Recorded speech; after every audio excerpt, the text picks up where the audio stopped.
Assalamualaikum warahmatullahi wabarakatuh. Alhamdulillah, puji syukur kami haturkan karena kali ini kita diberi kesempatan menggelar acara virtual yaitu talk show literasi yang kami beri tema proses kreatif menulis novel sampai terbit. Bersama saya Rizka WS sebagai host cantik.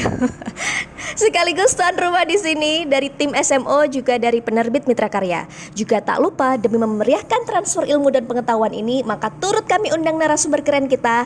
Dia ini masih ada saudara dengan Mbak Nana atau Najwa Shihab ya lewat jarum Nabi Adam. Ya iyalah, kita semua juga masih saudara kali. Maaf canda. Oke, mari kita sambut bersama Mbak Qurrata A'yun. Tepuk tangan yang meriah. Selamat datang Mbak. Silakan duduk. Nanti kita akan ngobrol-ngobrol banyak terkait novel. Silakan menyapa teman-teman terlebih dahulu. Assalamualaikum warahmatullahi wabarakatuh. Senang sekali berjumpa lagi dengan teman-teman di SMO Mitra Karya pada acara wisuda SMO ke-9. Terima kasih banyak atas kesempatannya untuk sharing bersama. Saya sangat senang sekali karena SMO ini adalah guru literasi fiksi pertama saya. Jadi yang pertama kali mengajarkan saya, tetek bengeknya, istilahnya ngajarin dari awal banget, ngajarin kalau masak, ngajarin gimana caranya ngupas bawang, ngupas berambang, jahe dan sebagainya, mengenalkan bahwa yang ini jahe, yang ini kunci, kencur, kayak gitu tuh semua adalah Mitra Karya. Sebelumnya saya sangat buta sekali, kecuali di pelajaran bahasa Indonesia di sekolah ya, yang memang terkadang kita tidak bisa menyerapnya secara maksimal. Alhamdulillah di SMO Mitra Karya ini memang diajarkan dari nol sekali, dari awal sekali, dan saya merasa pengajarnya ini betul-betul maksimal dan tersistem dengan sangat rapi dibanding dengan kelas menulis yang lain. Selamat saya ucapkan untuk semua teman-teman yang berhasil diwisuda, lulus dan diwisuda pada malam hari ini. Selamat atas karya-karyanya, selamat kembali berkarya, dan jangan pernah berhenti untuk menorehkan tinta. Terima kasih banyak. Kita langsung saja ya ke pertanyaan-pertanyaannya. Silakan Bu. Teman-teman, sebelum ke pertanyaan seputar novel, izinkan saya memperkenalkan pada teman-teman. Siapa sih Mbak A'yun ini kok sering diundang dan menjadi trending topik literasi karena novelnya yang keren? Nah, ini jawabannya. Mbak A'yun ini adalah perempuan kelahiran Rembang 4 September 1994. Wih, masih muda ya. Dia lulusan S1 di Institut Ilmu Al-Quran pada tahun 2017. Sebelumnya juga pernah nyantri di beberapa pesantren, yaitu Pondok Pesantren Nahdlatul Tulab Rembang, Pondok Pesantren An-Siddiqiyah Tasik Agung Rembang, Pesantren Nabiul Ulum Warahmah Krandon Kudus, Pesantren IIK Jakarta Pamulang Timur, PP Maunasari Bandar Kidul Kediri, dan Pondok Pesantren Al-Baqarah Lirboyo Kediri. Keren ya, ini bagaimana ceritanya menghabiskan waktu di pesantren sebegitu banyak ini. Kalau saya sendiri cuma ada dari satu pesantren, yaitu Membawa Sholihin Gresik. Alhamdulillah selama 10 tahun di sana, dan selebihnya di pesantren lain cuma mondok Ramadan saja, yaitu pernah pondok Ramadan di Pondok Pesantren Langitan Tuban dan Pesantren Nurul Halomen Pujon Malang. Oke, mungkin di lain kesempatan kita bisa membahasnya agar tak terlalu panjang lebar. Kembali lagi ke profil Mbak A'yun ya. Untuk pengalaman menulis, Mbak A'yun ini pernah meraih juara 1 karya tulis santri tingkat provinsi Jepara. Oh subhanallah ya, juara 3 karya tulis remaja se-Jawa Tengah dan daerah istimewa Yogyakarta juga pernah teman-teman. Kemudian pernah meraih juara 2 menulis cerpen Sekarasidenan Kudus, dan pernah menjadi pimpinan redaksi majalah tahunan sekolah. Luar biasa, tepuk tangan yang meriah. Baik teman-teman, itu saja perkenalan yang dapat kami sampaikan. Kita lanjut ke pertanyaan seputar novel. Ini dia yang dinantikan teman-teman. Ya, sini Mbak A'yun, saya tanya ya, sejak kapan Mbak A'yun ini mencintai menulis dan memulai debutnya? Silakan dijawab sekaligus pengalaman di bidang literasi. Pengalaman di bidang literasi. Sejak kapan mulai debut? Saya mulai debut memulai belajar dan mencintai menulis ketika duduk di bangku sekolah menengah. Jadi saat itu pada mulanya saya memang suka menceritakan hal-hal kecil, remeh-temeh, dan perasaan saya sehari-hari saja dalam buku catatan harian.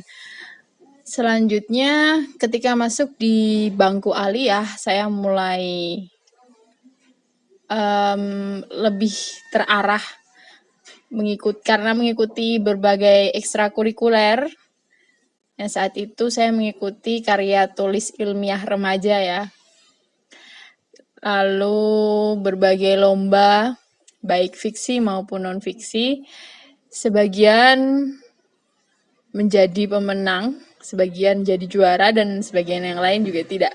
Sebagaimana penulis yang lain, saya juga pernah merasakan tulisan saya diabaikan oleh pembaca dan juga oleh dewan juri maupun teman-teman saya sendiri. Oh, begitulah Mbak kalau lomba. Memang ada kalanya menang dan ada kalanya menangis. Menang dan menangis gitu ya. Pertanyaan kedua nih, langsung saja tentang novel Temaram Rembulan. Apakah ini novel pertama yang terbit atau novel pertama yang ditulis nih sama Mbak Ayun? Silakan. Tentang novel Temaram Rembulan.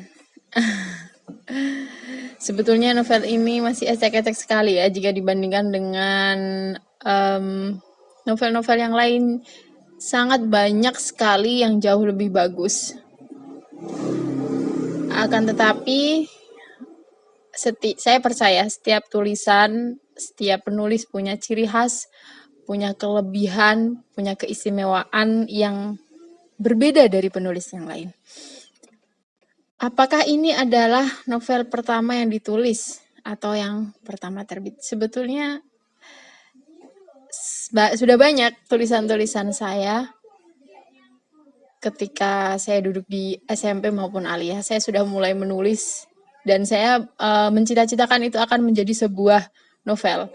Akan tetapi karena saya belum tahu ilmunya, jadi saya asal nulis aja, dan akhirnya ketika udah sampai tengah-tengah, saya kehilangan semangat dan bingung akan dibawa kemana, tersesat di tengah rimba, karena menulis novel ini adalah tulisan yang sangat kompleks dan sebaiknya ditulis melalui outline. Maksudnya diawali dengan outline agar nanti tidak tersesat. Nah, ilmu-ilmu semacam ini saya dapatkan ketika saya ada di Mitra Karya. Ketika saya memutuskan untuk serius mendalami dunia tulis-menulis. Karena apalah daya sebuah mimpi jika kita hanya berangan-angan saja, maka dia akan selamanya menjadi omong kosong, tulisan-tulisan dan keinginan tanpa bisa kita wujudkan. Jadi saya saat itu bertekad, saya harus belajar, saya harus tahu ilmunya, karena saya percaya segala sesuatu itu pasti ada ilmunya. Bahkan sesederhana bikin mie rebus nih, kalau orang nggak pernah masak mie rebus dan nggak pernah praktek, nggak pernah lihat orang bikin mie rebus, dia juga nggak bakal bisa bikin mie rebus. Itu soal mie rebus, apalagi tulis menulis yang memang sudah dikenal sejak zaman ulama terdahulu. Masya Allah, keren luar biasa. Tepuk tangan dong teman-teman biar tidak pada ngantuk nih. Nah, memang ya, apalah daya jika mimpi cuma diangan-angan saja. Ini termasuk saya nih. Saya juga sedang nulis novel loh Mbak sekarang. Bermimpi segera terbit dan semoga bestseller kayak Temaram Rembulan. Amin. Tapi belum kelar-kelar karena banyak kesibukan. Malah deadline saya sebenarnya selesai bulan ini dan akan di-launching pada acara wisuda SMU 9 ini.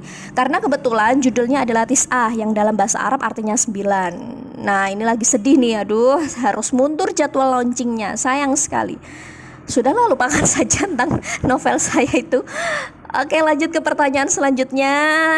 Nah, Temaram Rembulan sendiri ini menceritakan apa, Mbak Ayun? Silakan. Tentang apa ya? Temaram Rembulan ini teman-teman bisa baca sendiri kisah lengkapnya, cuman secara singkat ini menceritakan tentang perjuangan seorang perempuan biasa yang kemudian masuk dalam keluarga seorang priai, dan di tengah perjalanan ternyata mendapatkan cobaan berupa diambil penglihatannya.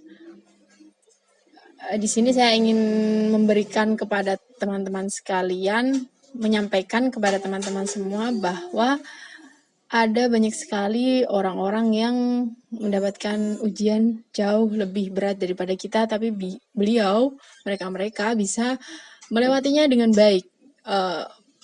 Bagaimana cara mereka untuk menghadapi setiap fase-fase ini, itulah yang saya adaptasi dan saya tuliskan dalam novel tersebut. Oh, begitu ya. Kalau ilmu atau proses kreatif menulis novel ala Mbak Ayun sendiri bagaimana? Nih teman-teman, kunci jawabannya nih, mari kita jawab. Silakan Mbak Ayun. Ilmu saat menulis novel ya. Gimana ya? Sebetulnya ini adalah namanya masih perdana ya. Saya juga masih meraba-raba ketika menulis novel ini. Akan tetapi, setidaknya ada beberapa hal yang membedakan tulisan saya yang tidak selesai dulu-dulu itu, yang banyak nanggung di tengah jalan, dengan Temaram Rembulan. Yang pertama, dulu saya tidak punya komunitas menulis. Sekarang saya punya komunitas menulis yang saling memotivasi, saling mendorong, dan saling menyemangati untuk terus berkarya, untuk terus berdakwah melalui pena. Yang kedua, ketika menulis Temaram Rembulan, saya punya deadline bahwa di tanggal sekian Rembulan harus lahir, siap dikirim ke penerbit. Sementara tulisan saya yang dulu, saya ngasal aja nulis. Kalau kita punya deadline, punya ancang-ancang, punya kaleidoskop. Nah, kalau kita punya kaleidoskop, kita akan lebih teratur, lebih bisa menaati sesuatu yang sudah kita sepakati dari awal. Sepakat dengan diri sendiri artinya ya. Karena penulis ini sebetulnya pekerjaan yang rileks, tapi tetap harus disiplin kalau memang dia pengen produktif.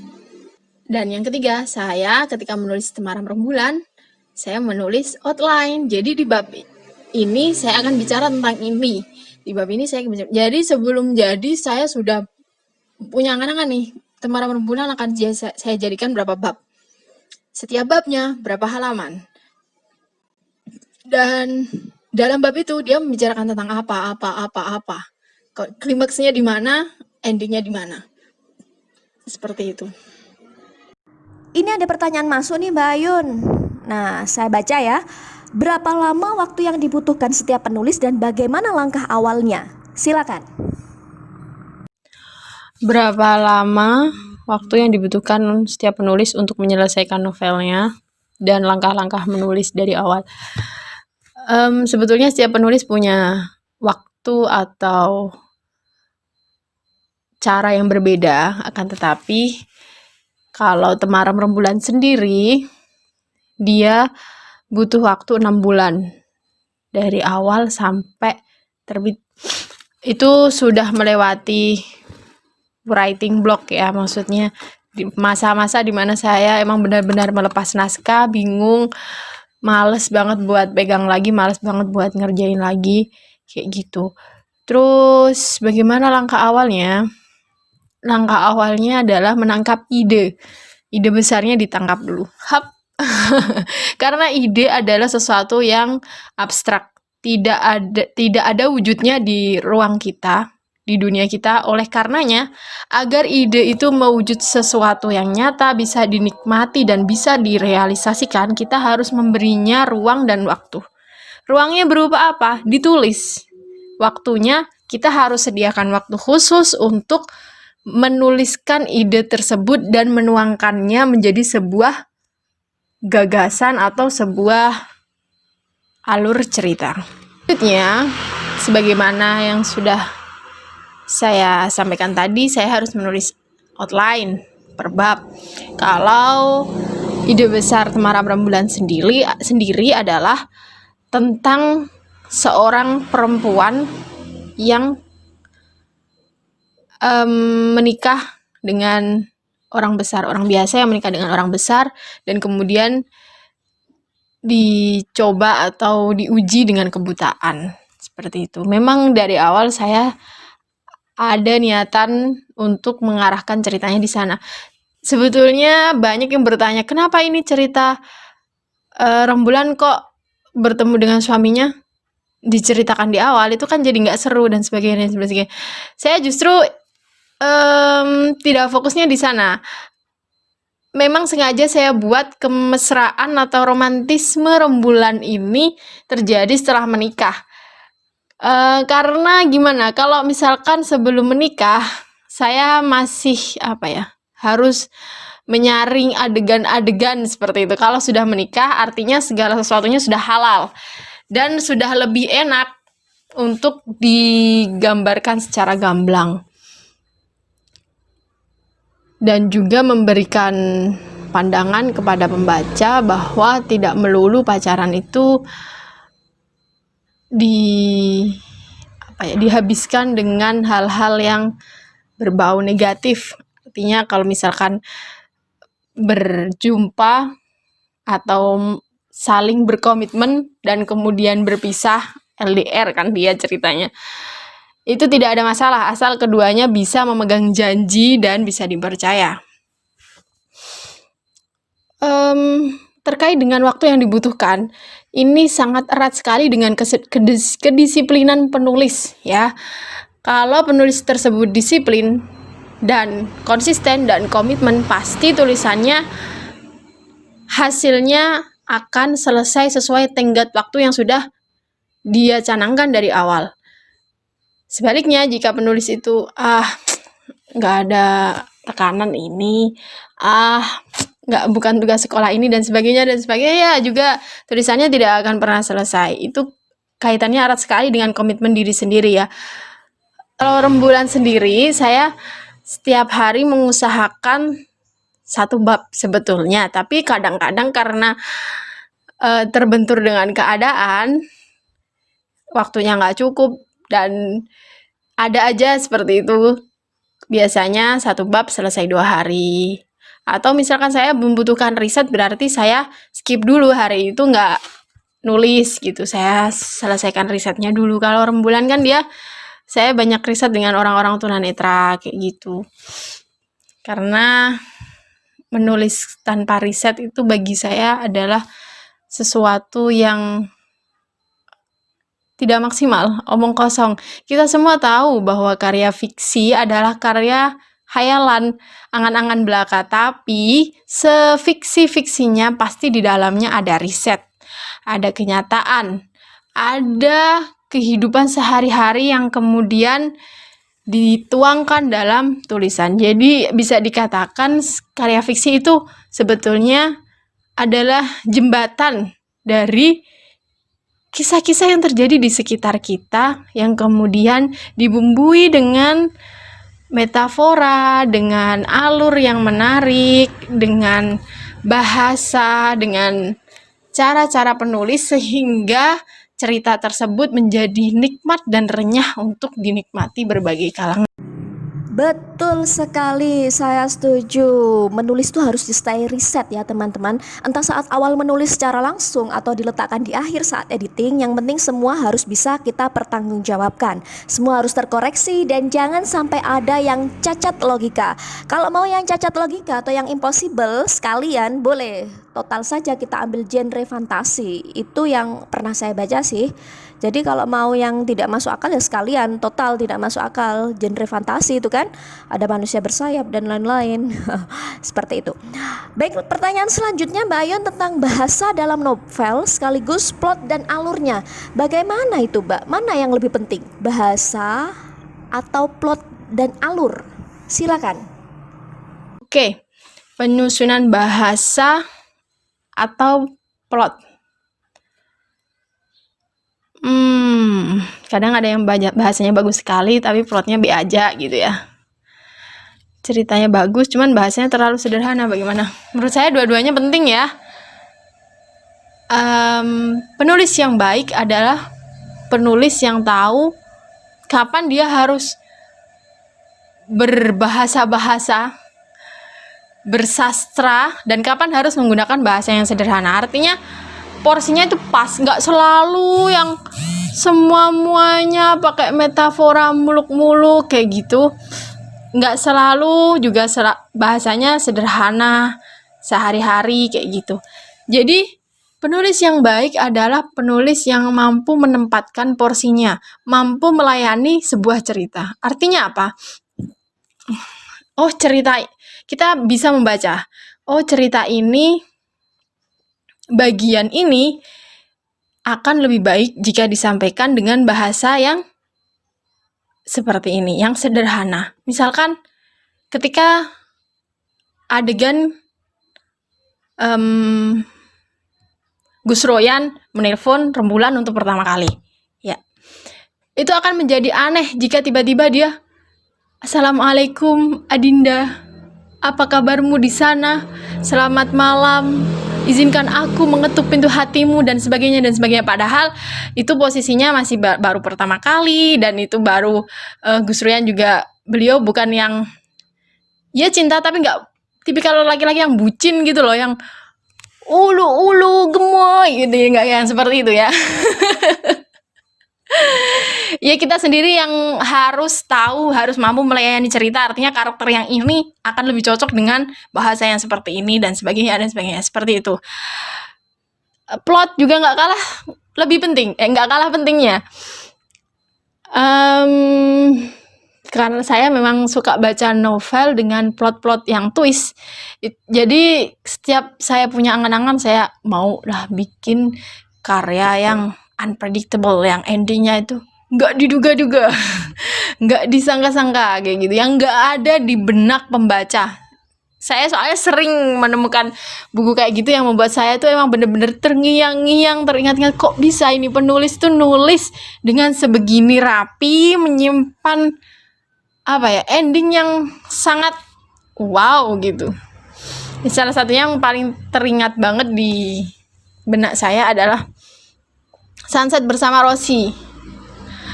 Novelnya Bang Dere itu endingnya kan emang bener-bener, bahkan di halaman terakhir pun saya masih halaman 2 terakhir ya, sebelum halaman ending itu saya masih mengira bahwa arahnya bukan ke situ.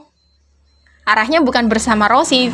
Saya kira seperti itu, karena tidak ada tanda-tanda, tidak ada clue, tidak ada sesuatu apapun yang mengarah ke sana. Tapi ternyata bisa banget penulisnya itu bikin tiba-tiba belok alurnya, itu bisa jebret gitu loh.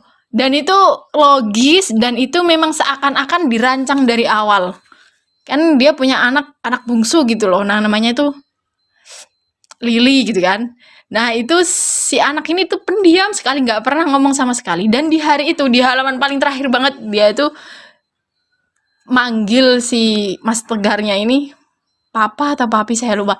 Dan itu membuat semua hadirin, semua orang terpukau, kayak terharu, yang akhirnya membuat calon istrinya Mas Tegar ini berubah keputusan, kayak gitu. Itu sangat membuat saya terkesan sekali.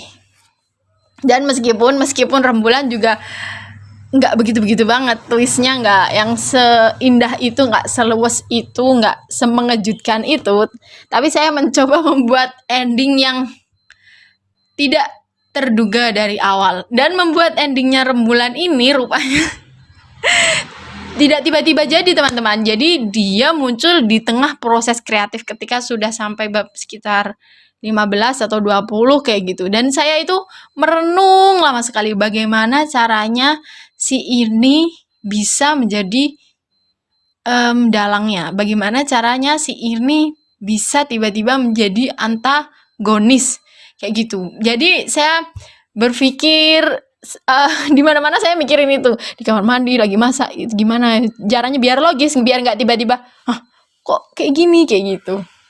Ya alhamdulillah sekali nemu jawabannya langsung saya tulis. Padahal saat itu saya lagi nggak keadaan pegang buku gitu, nggak keadaan tuh langsung saya lari. Saya harus tulis ini. Kalau nggak ditulis nanti lupa lagi soalnya kayak gitu. Jadi saya memang berusaha bagaimana ketika saya menemukan jawaban dari sesuatu atau menemukan sebuah ide-ide yang saya rasa itu tidak akan muncul di kemudian hari karena ide itu memang brilian dan spesifik dan spesial sekali.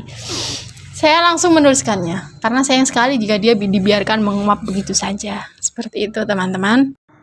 Oh, begitu ya rupanya. Nah, ini pertanyaan selanjutnya masih ada kaitan dengan ending nih, Mbak. Teman-teman, masih lanjut ya. Oke, kita harus masih tetap semangat. Jujur, begini Mbak Ayun, saya sedikit curhat ya. Calon novel saya ini gak kelar-kelar juga memikirkan seperempat bab akhir yang sangat menguras emosi dan pikiran. Ini kenapa bikin ending susah banget ya? Bikin yang ending yang ada efek kejutan seperti itu. Akhirnya naskah saya letakkan sementara dan saya fokus ke buku SMO yang bakal terbit ini. Nah, pertanyaan selanjutnya ini masih seputar ending. Lebih sulit mana, ending atau penentuan judul?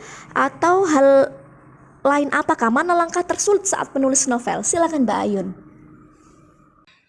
Langkah tersulit. Penentuan judul atau ending cerita. Jujur ya, saya tuh kalau membuat plot dan alur, saya masih masih bisa lah sambil main-main, masih bisa sambil ngapa-ngapain, masih saya pikirkan. Tapi kalau judul sama nama orang sama judul, itu bener-bener saya melibatkan orang lain, nggak bisa saya mikir sendiri. Minta pendapat suami, teman-teman dekat, semuanya saya mintai pendapat.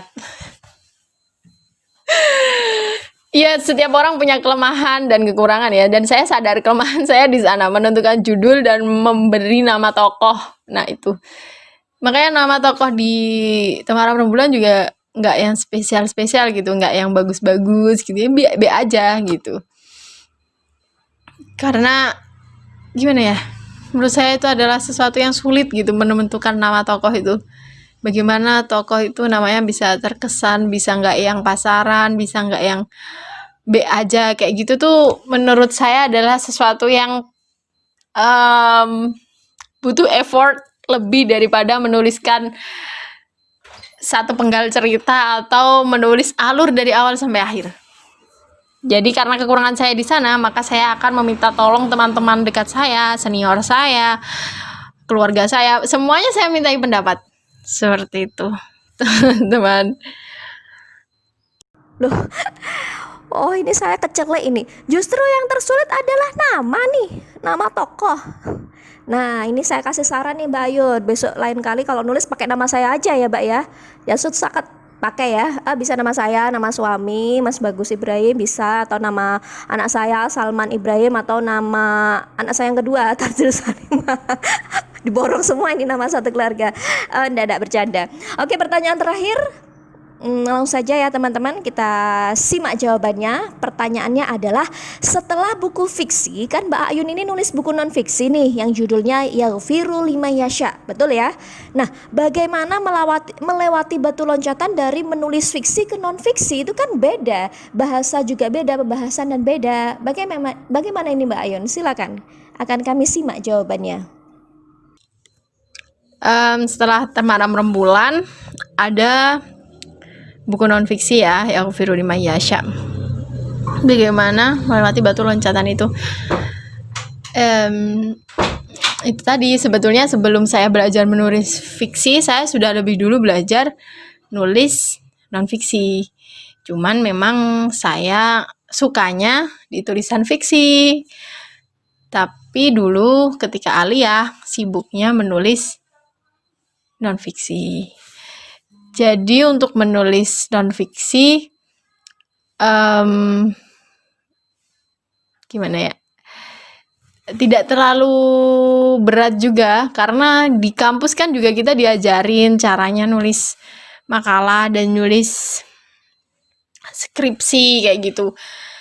Dan juga buku Yaghfiru Liman Yasha ini dia apa ya, tidak yang berat-berat banget, sederhana sekali dan merupakan hasil dari rasa penasaran saya. Saya selalu ketika menuliskan non-fiksi ya, ketika menulis karya ilmiah, saya selalu berangkat dari sebuah rasa ingin tahu.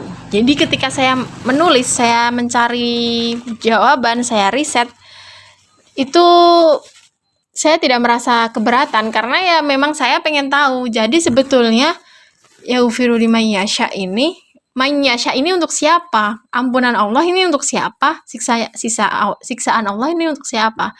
Jadi dulu waktu saya masih ngafal, itu saya suka terbelit-belit di ayat itu. Meskipun sekarang juga masih banyak sekali yang terbelit-belit di ayat itu juga. Terus saya akhirnya bertanya-tanya, merenung. Iya juga ya, kok banyak ayat ini diulang berkali-kali dalam Al-Quran. Terus saya cari tahu, itu diulang berapa kali sih, di surat apa aja, kayak gitu.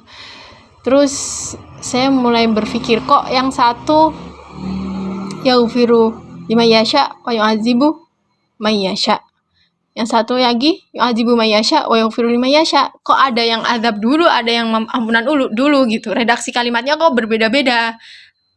Kenapa demikian? Seperti itu. Akhirnya saya mencari jawabannya dan jadilah buku itu. Seperti itu teman-teman. Kalau novel fiksi kan saya berangkat bukan dari rasa ingin tahu, tapi berangkat dari rasa ingin menyampaikan. Menyampaikan sesuatu ide, menyampaikan gagasan, menyampaikan apa ya, nasihat-nasihat baik, mungkin apa yang bisa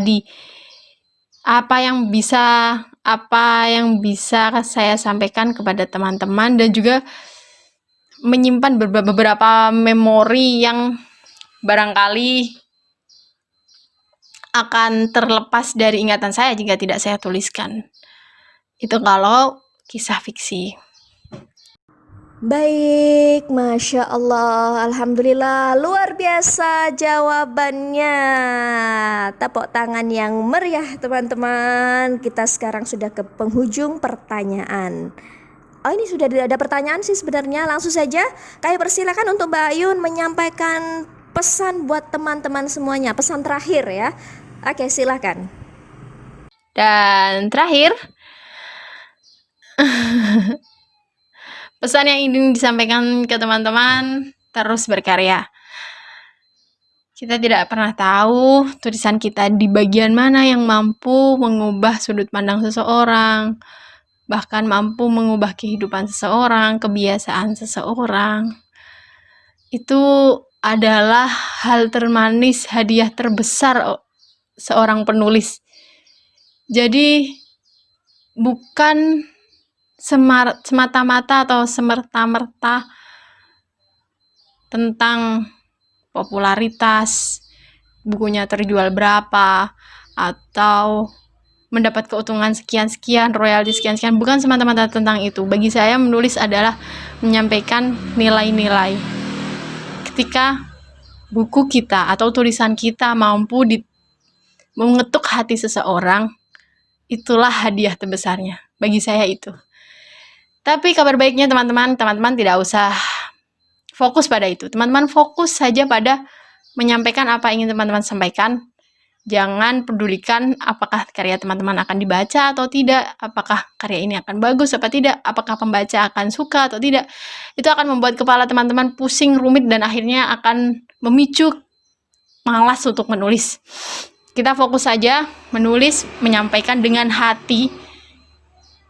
Jangan lupa, biasanya saya sertai dengan tawasulan dulu kepada guru-guru kita atau kepada